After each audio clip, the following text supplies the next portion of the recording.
읽은 것 같은 그런 지식을 얻어와요. 세미나를 이렇게 많이 가면 좋아요. 그래서 다음에 제가 이제 우리 진국섭 장로님 기도처럼 몇 달 안 남았는데 후임자가 오면 젊은 사람 올 거 아닙니까? 세미나 가야겠습니다 하면 또 두둑이 쥐어요. 가서 책도 사고 친구도 만나면 또 차도 나누고, 특별히 중진쯤 되면 후배들도 사주고, 그런 꼭 회비 오고 교통비만 줘버리면 메말라 가지고 참 힘드는 거예요.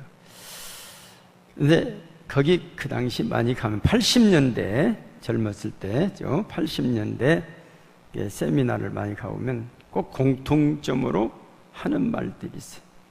아이덴티라고 하는 말 있어요. 아이덴티. 너희 아이덴티는 뭐냐? 그 사회가 군부 독재 시절이니까 이게 도대체 민주주의인가 독재주의인가?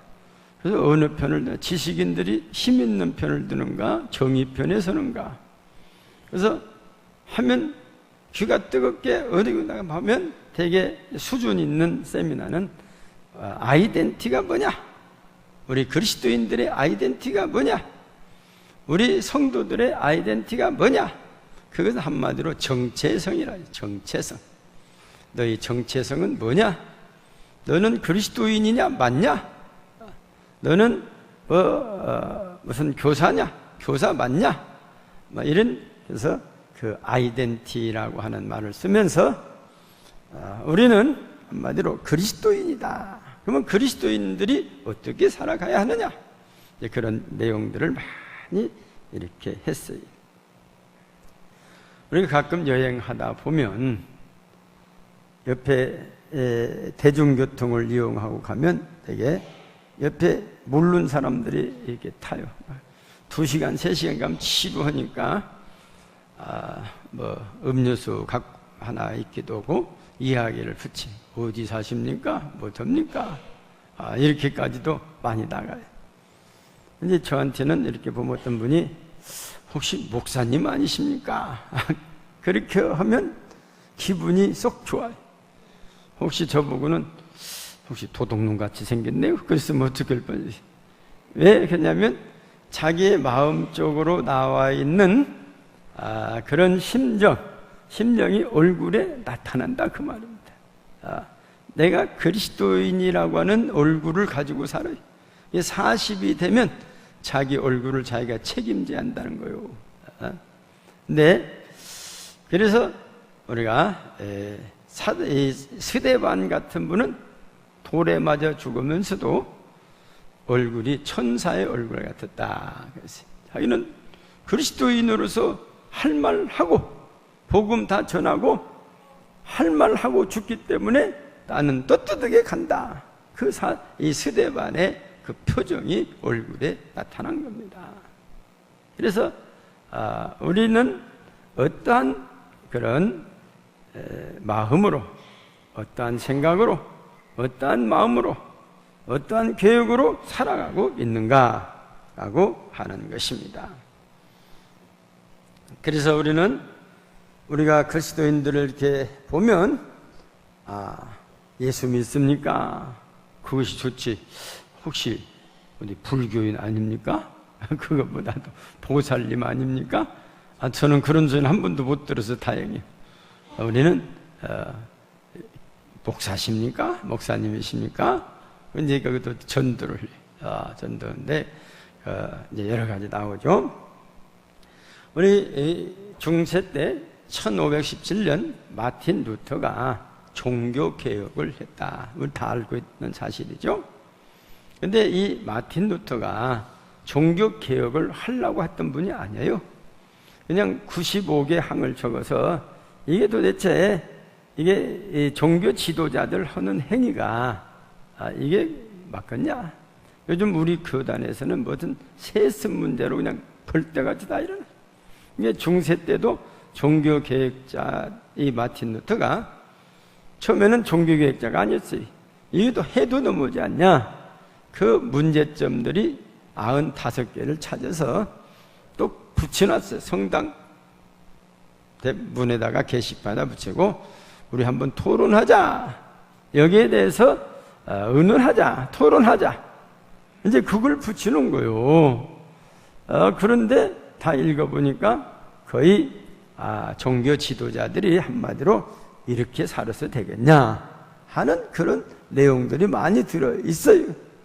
있는데 그것이 불나서 산불 나듯게 유럽 전역에 다 퍼져요. 그러니까 이 루터를 어떻게 할 수가 없어요. 금방 데려다가 파면을 시켰어야 하는데 파면을 안 시키고 절차를 밟았어요. 재판을 했다. 요즘 재판을 하면 상당히 시간 걸리지 않습니까? 재판에서 한 3년 후 1520년 종교재판에서 파문을 합니다. 루터는 이제 루터가 원래 신부였거든요. 루터의 신부직을 파직한다. 이렇게 파면을 했어요. 그러니까 이 루터가 그 파면장을 들고 이제 독일 그 길거리에 나가서 라틴으로 된 것을 독일어로 번역해가지고 그 독일 그 시민들에게 읽어줍니다. 읽어주면서 다 그걸 찢어서 불에다 떠버렸어요. 그리고 쓴 작은 논문들이 3가지가 있어요. 하나는 그 독일 기독교 귀족에게 구한다 하는 내용이고, 또 하나는 교회의 바벨론 포로, 또 하나는 그리스도인의 자유. 이 3가지의 작은 논문들이 아주 오늘날까지 신학생들에게는 아주 보고처럼 귀한 그런 내용들이 됐다. 한마디로 이 독일 기독교 귀족에게 구하냐 하는 것이 뭐인거니, 하나님께서 성직자들에게 그 직함을 준 것은 신부도 주고 사제라고 해서 이게 추기경도 주고 규황도 주고, 이런 귀족들, 한마디로 종교의 귀족들이라고, 이런 귀족들에게 직함을 준 것은 하나님 말씀을 날로 새롭게 하라고, 개혁하라고 그 직함을 준 거다. 그래서 항상 교회는 개혁해 나가야 한다. 우리 신앙도 계속해서 개혁되어져야 한다는 것이죠. 그런데 이 종교 지도자들이 이게 타락돼가지고 개혁은 그냥 자꾸 뒷걸음을 친다 이거예요.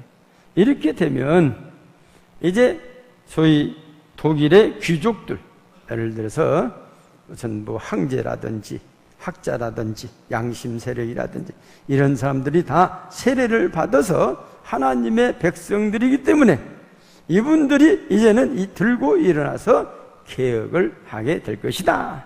그래서 개혁을 이분들이 한다. 그래서 어떻게 보면 요즘 같으면 선동을 한 그런 내용들. 종교 지도자들이 개혁을 못하면 요즘 같으면 평신도들이 개혁할 것이다. 그렇게 들고 일어난 그것이 바로 독일 기독교 귀족에게 구한다는 것입니다. 교회 바벨론 포로라고 하는 것은 한마디로 성찬 예식을 우리는 거룩하게 잘 해야 한다.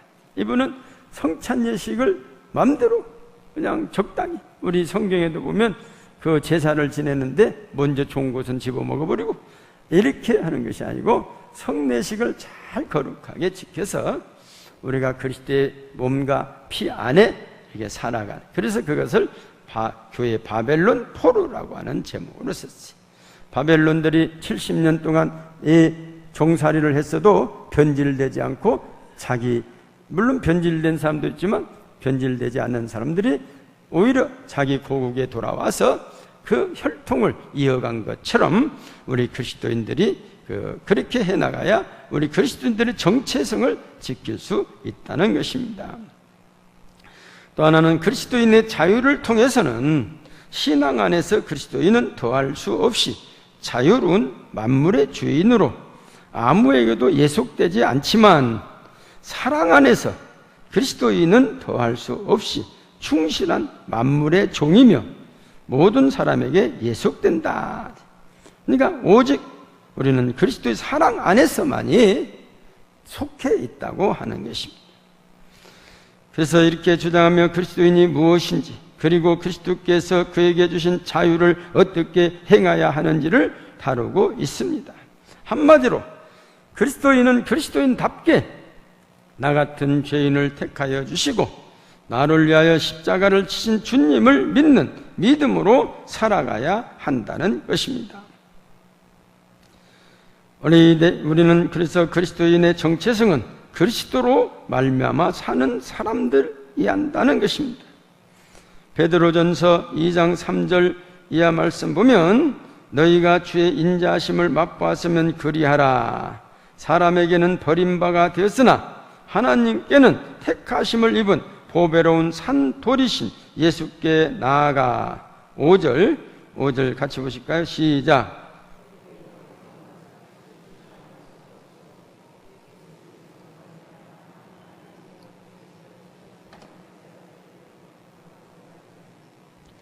예, 만인 제사장설이 나오죠. 이것은 그리스도로 말미암아, 그리스도도 말미암아 하나님을 기쁘게 하는 삶으로 살아가자는 것입니다. 그래서 그리스도인으로 산다고 하는 것은 골로새서 3장 12절 14절 보면 그러므로 너희는 하나님의 택하신 거룩하고 사랑하신 자처럼 긍휼과 자비와 겸손과 온유와 오래 참음을 옷 입고 누가 네게 혐의가 있거든 서로 용납하여 피차 용서하되 주께서 너희를 용서하신 것 같이 너희도 그리하고 이 모든 것 위에 사랑을 더하라. 이는 온전하게 매는 띠니라고 하였습니다. 우리는 그리스도인으로서 그리스도로 말미암아 사는 사람이 바로 그리스도인의 정체성을 가지고 산다고 하는 겁니다. 우리 6.25 때 일화들이 많습니다. 저도 일화를 하나를 보니까 충남 강경 침례교회 담임하셨던 어느 목사님 이야기가 있어요. 조용하던 강경 지방의 공산당들이 쳐들어왔어요. 공산당들이 와가지고는 이제 제가 우리 공산당 들으면 예수 믿는 사람들 색출하잖아요. 그러니까 믿는 사람들이 다 예수 믿는 것을 숨기고 공산당처럼 이렇게 살아가고 있어요. 그러니까 이 목사님이 보니까 이게 그리스도인들이 이렇게 살아서 되겠냐. 여기서 나는 그러면 그리스도인답게 한번 살아. 그리스도를 전하다가 죽겠다 해가지고 큰 종이를 갖고 와서 이제 만들고 있는데 어느 교인이 와서 목사님 뭐 하십니까? 내가 명함을 만들려고 그러네. 왜요? 다 내가 이게 그리스도인이라고 하는 사람이 없으니 나는 강경 침례교회 담임 목사 누구누구다 이렇게 써서 못 오시려고요. 가서 경찰들한테 주고 공산당들한테 주고 지나가는 사람들한테 주려고 그러네. 명함을 막 크게 만들어. 하게 막 말립니다. 목사님 그러시면 안 됩니다. 그러니까 이 목사님이 자네도 그리스도인이라는 것이 부끄러운가? 내가 복음을 전하는 목사라는 사실을 숨겨야 할 이유가 어디 있는가? 그러면서 나는 강경 침례교회 목사다, 공공목사다고 써갖고 다니면서 그리스도임을 나타내니까 공산당 총에 맞아 순직했다라고 하는 그런 이야기가 있습니다. 그것은 강경뿐만 아니라 우리 전주에도 그런 이야기들이 많이 있습니다. 죽음 앞에서도 그리스도인이라고 하는 것을 숨기지 않고 나타낸다고 하는 그런 책임의식을 가져야 돼요.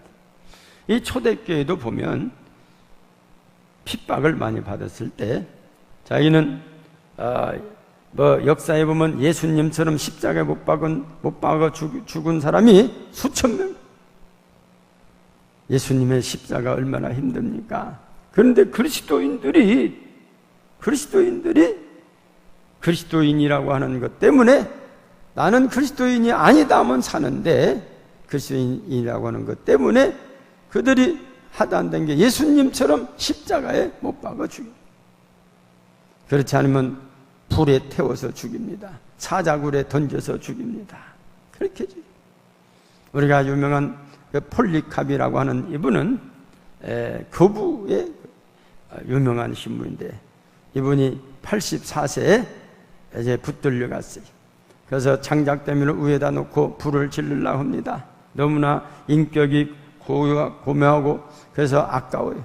그래서 말합니다. 밑에서 폴리캅 선생님, 한 번만 고개만 져주세요. 당신 그리스도인입니까? 고개만 한 번만 흔들어 주시면 우리가 화형을 면제할 수가 있습니다. 그럴 때 폴리캅 그 교부가 그랬다는 겁니다. 이 사람아, 빨리 불을 붙이게. 내가 80이 넘도록 우리 주님은 나를 한 번도 배반한 적이 없는데, 나를 배신한 적이 없는데 나보고 배신하라고? 나는 우리 주님 배신할 수가 없네. 나는 그리스도인이다. 어서 불을 붙이거라. 그래서 화형을 당해서 산화된 그 폴리캅의 이야기가 오늘까지도 내려오고 있다고 하는 것입니다. 우리는 어디를 가든지 우리는 그리스도인이다. 이 초대교회에 보면은 소위 요즘은 그 물고기 그림이 자동차 뒤에도 다 붙었어요. 자동차 뒤에 붙이면은 그리스도인답게 운전을 잘해. 어떤 분이 이렇게 가는데 막 그냥 난폭 운전을 하고 가서 아슬아슬하니까 뒤에 본 게 물고기 그림이 그 표시가 붙어 있어요. 옆에 탔던 사람이 한번 욕이요. 아니 저게 예수 믿는 사람인가만 저것이나 띄고 다니면서 그렇다고. 그래. 초대교회가 그 이크투스라고 하는 그 물고기를 말하면 이크투스라고 하는 헬라어로 그렇게 해서 그 물고기를 만들어 가가지고 그게 이제 뭐 설명하자면 대문자 앞에 이제 예수 그리스도는 하나님의 아들이다만 한 그런 내용의 설명이 있어요. 그런데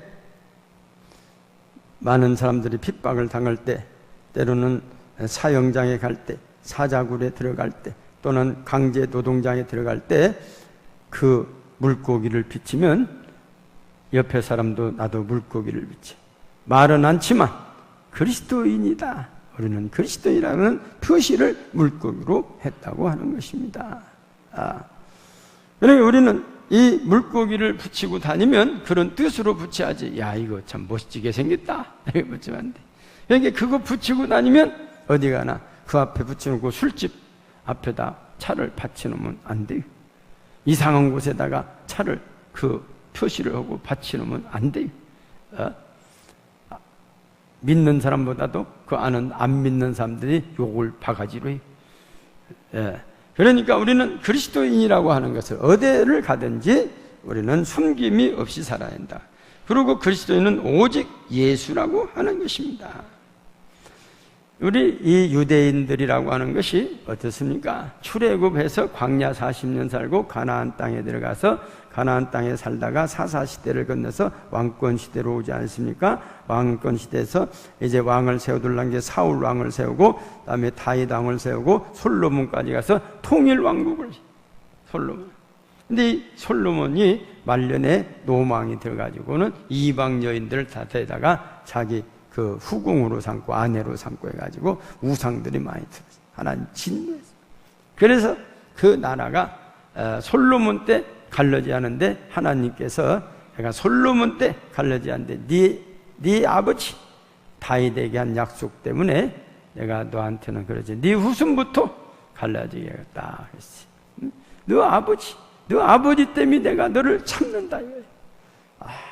이게 부모들의 믿음으로 이렇게 또 덕을 보는 사람이 있고 부모들의 믿음으로 손해 보는 것이 우리 계명에서도 그러지 않습니까? 나를 사랑하는 자는 1000대까지 이르러 복을 주고 나를 미워하는 자는 3, 4대까지 그 후손 3, 4대가 무슨 죄입니까? 그런데 그렇게 하신다는 것입니다. 내가 잘못함으로 내가 잘못하고 3, 4대까지 이렇게 하겠다. 그래서 이제 이 유대인들은 솔로몬 시대를 마치고 분열이 됐으다라가 북쪽하고 남쪽하고 북이스라엘과 남유다로 분열이 됐는데 북은 여로보암이라는 사람은 이게 솔로몬의 왕의 하나의 한마디로 관리였어요. 그 혈통이 아니에요. 르호보암은 솔로몬의 혈통이에요. 그래서 남쪽에 르호보암 따라간 것은 그 너무나 이 솔로몬이 폭정을 하니까 다 싫다고 해갖고 북쪽으로 다 따라갔어요. 10지파가. 2지파만 남쪽으로, 유다 지파, 베냐민 지파는 나중에 합세했죠. 그렇게 해서 2지파만 이렇게 따라가가지고 북쪽이 사람이 많아요. 엄청 많아요. 그런데 하나님께서는 그 약속은 다윗의 혈통으로 주겠다 하신 약속 때문에 남쪽이 적은 것 같지만 남쪽이 축복을 많이 받고 남쪽이 그 용서를 많이 받고 그 남쪽의 유다가 수명이 길었어요. 북쪽 이스라엘은 210년 정도 하다가 망해버렸어요. 아수르에게 망했어요. 남쪽은 더 150년 더 길다가 바벨론에게 망하게 됩니다. 그런데 이 북쪽의 그 마지막 왕이 아합 왕이 최고로 그 우상을 섬기는 왕 아닙니까? 그 밑에 쭉 가다가 호세아라고 하는 왕이 있어요. 호세아 선지자가 아니고 호세아 왕이 있는데 결정을 이루는데 호세아 왕 시대에 남쪽에는 아하스 왕이라는 사람이 있어요. 원래 이 호세아 아합 왕 때 그 부인이 이세벨이에요. 이세벨이 얼마나 머리가 좋고 조직력이 좋은가? 남쪽의 유다 왕국하고 사돈을 맺습니다. 그렇게 애교가 능수능란한 사람이 이세벨이에요.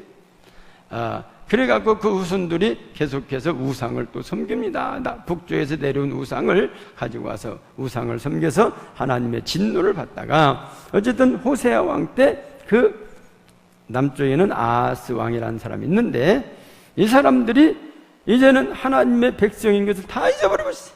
정체성이 다 없어져 버렸어요. 그래서 하나님이 진노하십니다. 진노하셔서 이제는 그런 그 정체성을 잃어본 이 왕국을 심판하시고 북쪽을 심판해요.